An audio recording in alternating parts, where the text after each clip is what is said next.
Hola, hermano querido, tenga un feliz día, buena tarde, buena noche, buena mañana, buen sábado, como sea, pero la cosa es que estés muy bien.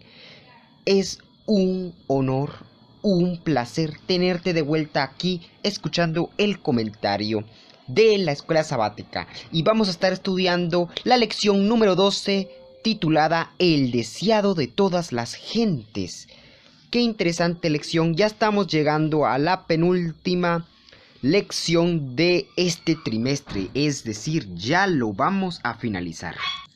Y ha sido bastante interesante el libro de Isaías, ya lo hemos finalizado prácticamente, ya nos quedan ¿cuántos capítulos? Unos 8 capítulos, pero ya estamos a nada, hermanos, y ha sido una experiencia muy grandiosa. Y también yo sé que para ti que estás viendo, escuchando este video, también lo ha sido, porque la gracia de Dios es maravillosa y porque su palabra siempre hace lo que Él le ordena. Y bueno, ya nos hemos extendido bastante en la introducción. Bueno, cuando hablamos del título El deseado de todas las gentes, pues ese título lo conocen muchas personas, muchos adventistas del séptimo día conocen el título El deseado de todas las gentes. Y tal vez lo asimilamos mucho a lo que sería el libro de Elena G. de White, que se titula así. Naturalmente, por naturaleza, nosotros ya traemos a ese deseado, por eso se titula El deseado de todas las gentes. ¿Y quién es este deseado? Es Cristo Jesús. ¿Y por qué digo por naturaleza ya traemos a Cristo Jesús? Porque Él ya murió en la cruz, porque perdonó tus pecados, y tú, que eres un ser repugnante y pecador, también me hablo a mí mismo, traemos por naturaleza la gracia de Cristo, porque por medio de Él, que Él intercede por nosotros, pues gracias a Él podemos nosotros hallar la salvación para con Dios. Y pues en la lección del día sábado 13 de marzo, de hecho, perdonen hermanos, me estoy saltando el versículo para memorizar, que dice lo siguiente: y andarán las naciones a tu luz y los reyes al esplendor de tu nacimiento. Eso lo encontramos en Isaías 63. Y los libros que vamos a estar estudiando es Isaías 59 hasta el 61. Y es muy hermoso. Quédate a ver este video porque vamos a aprender muchas cosas. Empezamos abriendo el mensaje. ¿Y cómo lo vamos a empezar abriendo? Bueno, el pueblo de Israel, porque vamos a retomar otra vez un poco de historia de la Biblia. El pueblo de Israel había pasado por momentos duros. Estábamos hablando de que había sido conquistado. El pueblo había pasado una crisis porque sus tesoros habían sido llevados por parte de los babilonios, porque ellos, bueno, el rey, en este caso, que en ese momento era el rey Ezequías, pues no había querido testificar de Dios cuando el Señor lo ayudó y lo prosperó en los momentos de crisis que estaban pasando. Curiosamente, el pueblo de Israel siempre estaba en crisis y eso es una gran lección para nosotros. Nosotros somos como el pueblo de Israel. Nos metemos en problemas y ahí viene Dios a salvarnos. ¿Y cómo le pagamos? Alejándonos de Él.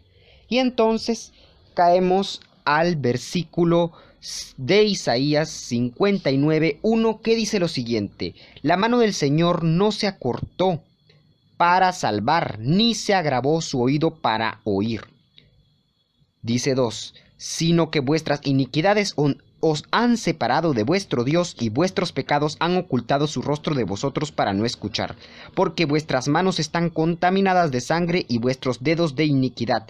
Vuestros labios pronuncian mentira, vuestra lengua habla maldad. Y sigue hablando hasta el versículo 8 finalizando de los que no conocieron el camino de la paz. Y la paz en este caso es Jesucristo. Y si nos damos cuenta que caemos a la lección del día domingo 14 de marzo, ya sabemos que el anterior era una simple introducción, que en sí vamos a estar hablando acerca de quién es el verdadero que nos da el perdón. ¿Quién es ese deseado en el que nosotros podemos hallar la gracia?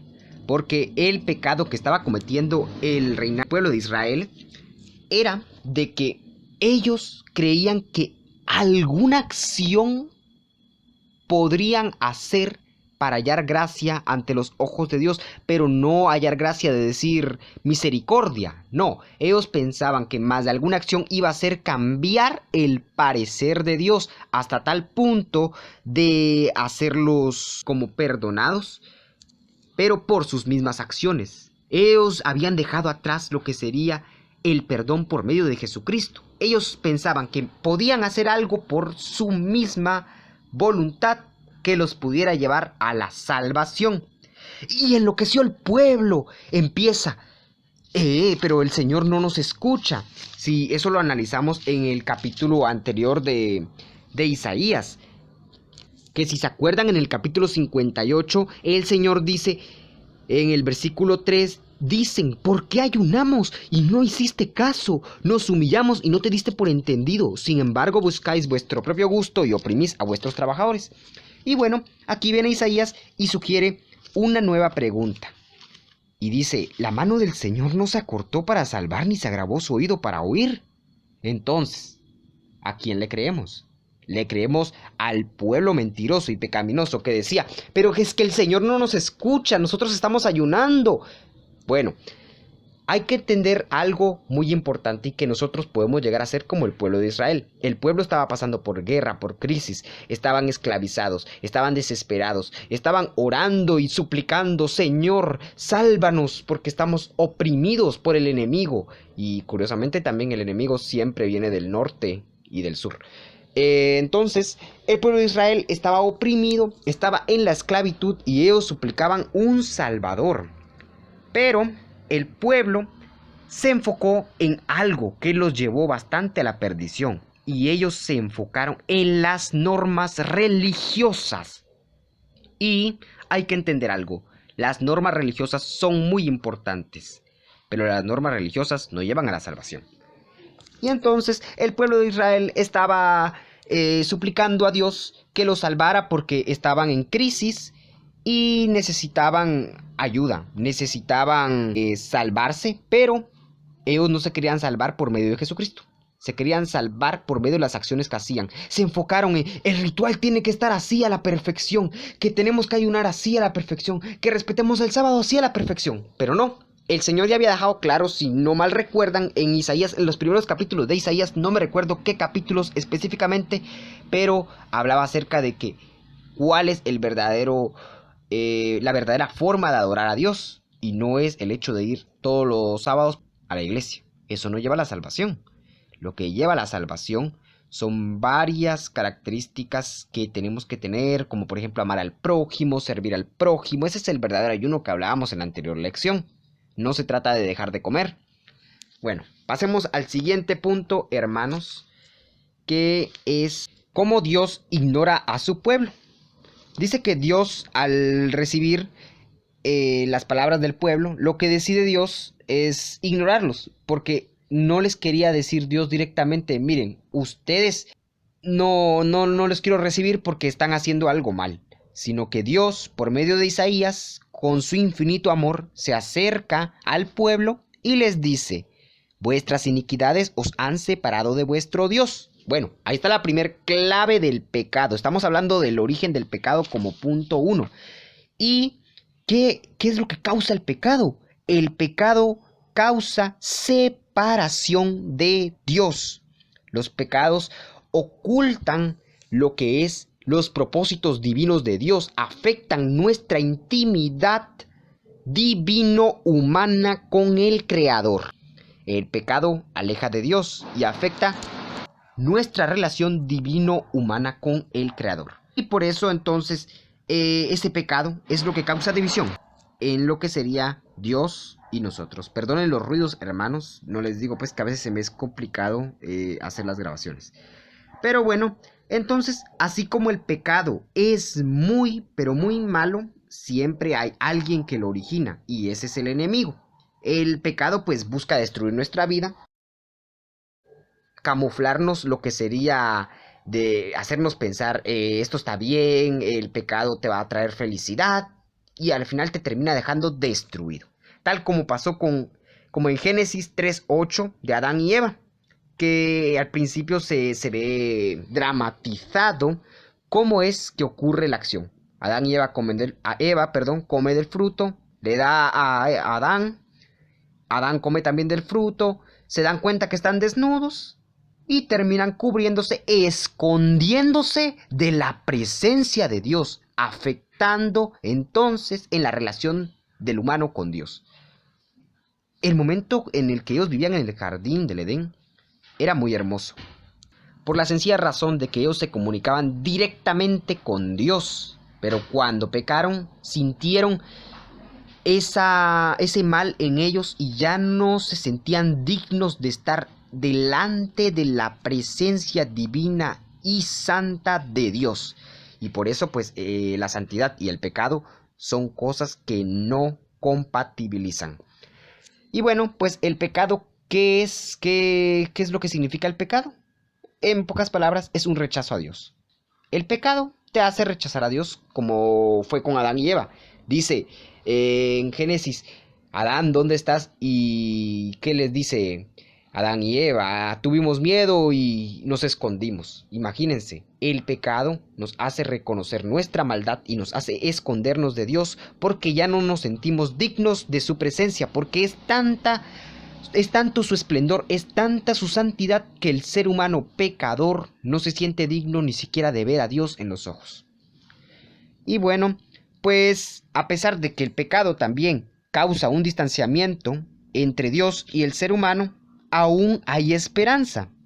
Y esa esperanza la vamos a ir viendo a través del título que es El deseado de todas las gentes, que es Cristo Jesús. Entramos al día lunes 15 de marzo. ¿Quién es perdonado? Dice leer del 59:15 al 21. Leamos, hermanos. La verdad fue detenida, y el que se apartó del mal fue apresado. El Señor lo vio y le desagradó que hubiera perecido el derecho. El Redentor de Sión.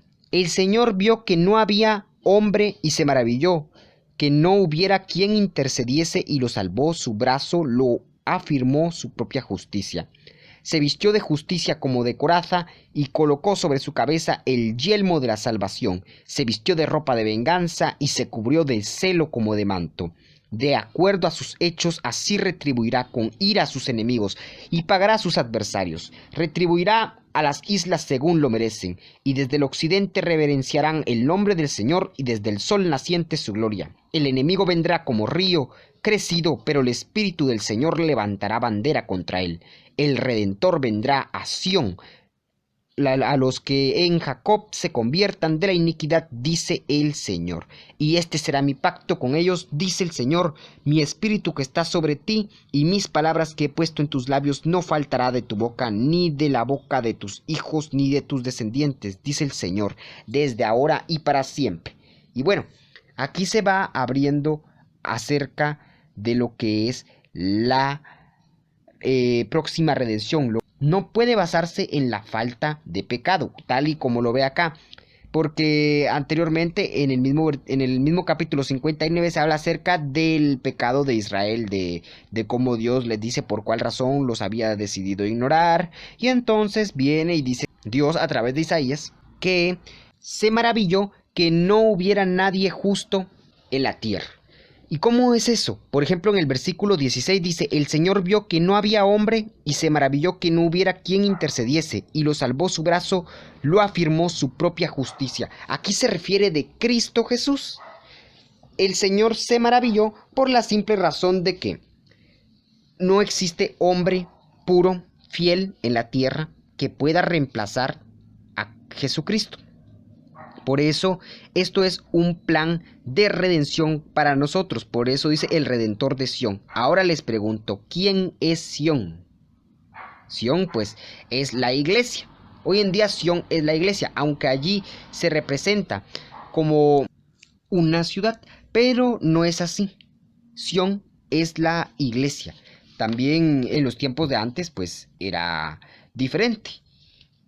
Ahora quiero que vayamos, hermanos, a Romanos 11:26. Dice Romanos 11:26. Y así todo Israel, como está escrito, vendrá de Sión el libertador que quitará la impiedad de Jacob. En este caso, vendrá Jesucristo, que es el libertador, que quitará la impiedad de Jacob. Jacob, pues eso ya sería regresar bastante a lo que serían los principios de Génesis. Un hombre fiel a Dios, Jacob.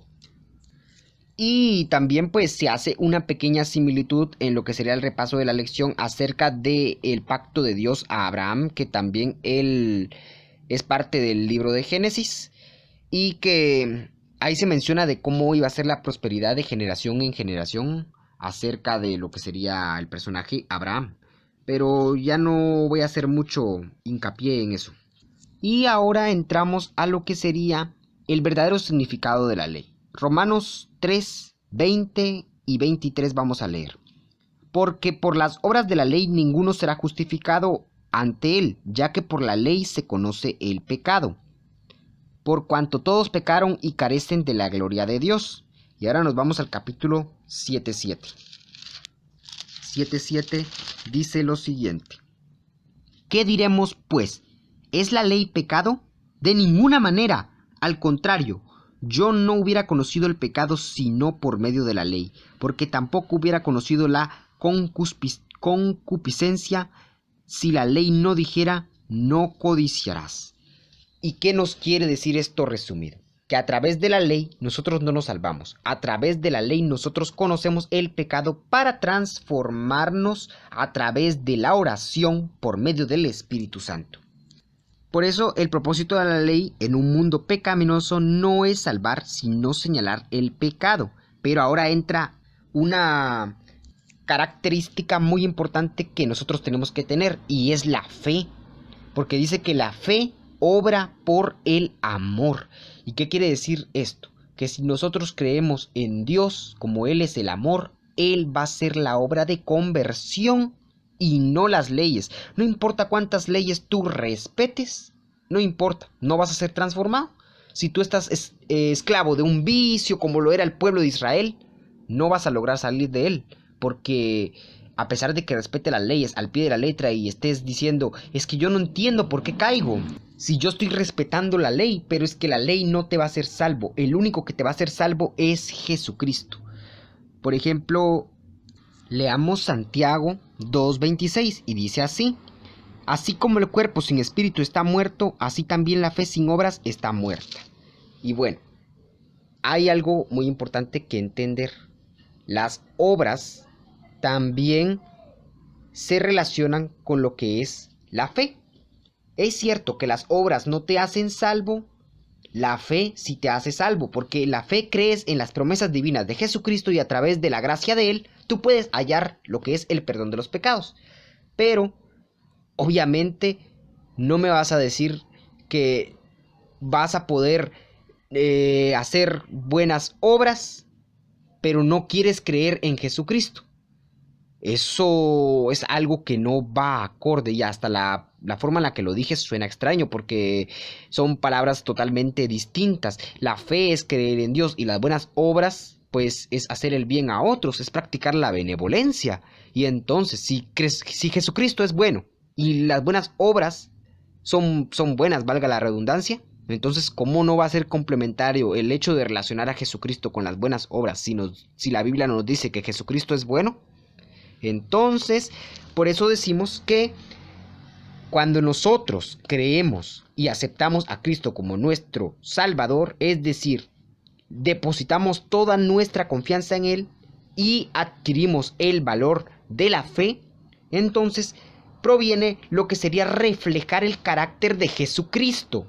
Eso es lo que nos está queriendo decir la lección, que nosotros reflejemos el carácter de Jesucristo para poder practicar las buenas obras, pues al estar con Jesucristo es indiscutible que tú no vayas a practicar el bien. Si tú estás bien con Jesucristo, vas a hacer el bien a otros y te van a hacer en el corazón.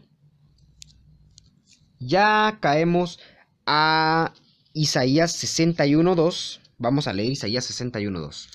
Nos habla acerca de la misión del Mesías del Señor. Al proclamar el año de la buena voluntad del Señor y el día de la venganza de nuestro Dios, a consolar a todos los enlutados. Y sí, hermanos, la lección también nos habla acerca del día final, juicio final, que es la venida de Jesucristo que nosotros como cristianos adventistas esperamos. Y en el capítulo de Isaías 61, versículo 1, se habla acerca de ese famoso deseado. Y ese famoso deseado es Jesucristo, el deseado de todas las gentes. Como les decía, por naturaleza ya traemos a Jesucristo porque hemos sido perdonados por medio de Él. Aunque no quisiéramos, dice que fuimos hechos justicia por Él. Y gracias a Él, pues tenemos salvación. Y pues, ¿qué es el año de la buena voluntad de Jehová? Pues como se hace un recordatorio de lo que pasaba en Levíticos 25:10, donde Dios ordenaba a los israelitas que proclamaran libertad en el año 50, que era un día santo. Se acostumbraba a celebrar una especie de año jubileo, que es como lo llamaban allí, que dice que todos aquellos que habían vendido sus casas, que habían hipotecado sus terrenos y tuvieron que venderlos o cayeron en pobreza y tuvieron que vender sus propiedades, en el año del jubileo todo les regresaba a su mano. Todo eso lo pueden ir leyendo en 25:10, pero en Levítico 25:10. Pero también había algo muy interesante acá, y es acerca de la esclavitud. Aquel esclavo que había sido comprado por alguien de dinero, pues este esclavo regresaba con su familia. En el año del jubileo era libertado. Y pues esta era un pacto que había establecido Dios, porque el pueblo de Israel había sido esclavo de Egipto y les quería hacer ver al pueblo que lo que hacían contra los esclavos era malo. No debían de esclavizar a nadie, porque les decía el Señor: acuérdate que tú fuiste esclavo y yo te he libertado. Y así como se habla de el día de la buena voluntad de Jehová, se habla también acerca del día de la venganza del Dios nuestro. Y hermano querido, así es como finalizamos la lección número 12, penúltima de este trimestre. Nos termina hablando acerca del día de la venganza de nuestro Dios.